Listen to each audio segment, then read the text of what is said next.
අබීස් plate YouTube channel එකට සාදරයෙන් පිළිගන්නවා.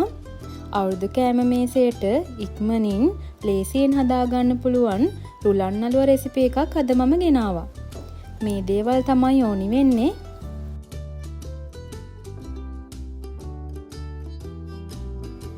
රුලන් ග්‍රෑම් 400ක්, සීනි ග්‍රෑම් 250ක්, සිහින්ව ගාගත් පොල් ග්‍රෑම් 250ක්, ලුණු තේ හැඳි භාගයක්, රටකජු ග්‍රෑම් 50ක්, කුඩු කරගත් කුරුඳු කරඳමුංගු වලින් තේ හැඳි එකක්, වැන්ලා තේ හැන්දක්. මුලින්ම රුලන් ටික බෙද ගන්න ඕනි. මද ගින්දරේ දැල්ල වැඩි කරගන්නේ නැතුව හිමීට මේ ටික බෙද ගන්න. විනාඩි 5ක් වගේ තිබුණාම ඇති. තරමක් රන්වන් පාට වෙනකන් බෙද ගන්න. බෙදලා ඉවර වෙන පදම බලාගන්නේ මෙහෙමයි. මෙන්න මේ වගේ වැලි ගතියට එනවා නම් රුලන් ටික බැදිලා ගන්නට ඇති. මේ බලන්න වැලි කැට වගේ පේන ලස්සන. හොඳට බැදෙනකොට ටිකක් සුවඳකුත් එනවා. දැන් සීනි කැරමල් එකක් හදා ගන්න ඕනි.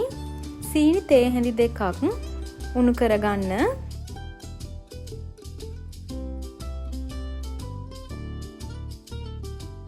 මෙන්න මේ වගේ කළු දුඹුරු වීගෙන එද්දී වතුර මේස හැඳි 10ක් එකතු කරගන්න. දැන් මේකට ඉතිරි සීනි ටිකක් දාගන්න. දැන් ලුණු, කුඩු කරගත්ත කුරුඳු එන සාල් ටිකක් දාගන්න. අන්තිමට තමයි මම වැන්ලා ටික එකතු කරගත්තේ.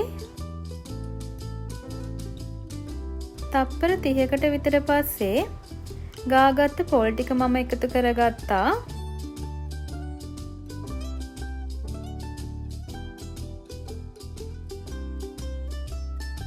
තප්පර 30ක් විතර හොඳට මිශ්‍ර කරගෙන අපි කලින් බැදලා අරන් තියාගත්ත රුලන් ටික මේකට එකතු කරනවා. හොඳට අත ඉක්මන් කරලා හැඳි ගා ගන්න. දැන් මම මේකට කජු ටිකත් එකතු කරගන්නවා. මිශ්‍රණයේ තෙත ගතිය ගොඩක් හිඳුනම තමයි ලිපෙන් ඉවත් කරගන්න ඕනි.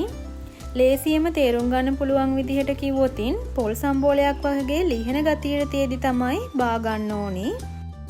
බටර් හෝ තෙල් ගාගත්ත තැටියක දාගෙන හොඳට තද කරගන්න, නැතිනම් ලිහෙන්න බලනවා. විනාඩි 20කට විතර පස්සේ ඔයාලට මෙන්න මේ වගේ කෑලි කපා ගන්න පුළුවන්. ඉතින් මට මේක හදාගන්න ගියේ විනාඩි 30කටත් වඩා අඩු කාලයක්. රසවත් ගුණවත් කෑලි වර්ගයක් තමයි මේ. ඉතින් හදලා රසත් මට කියන්න.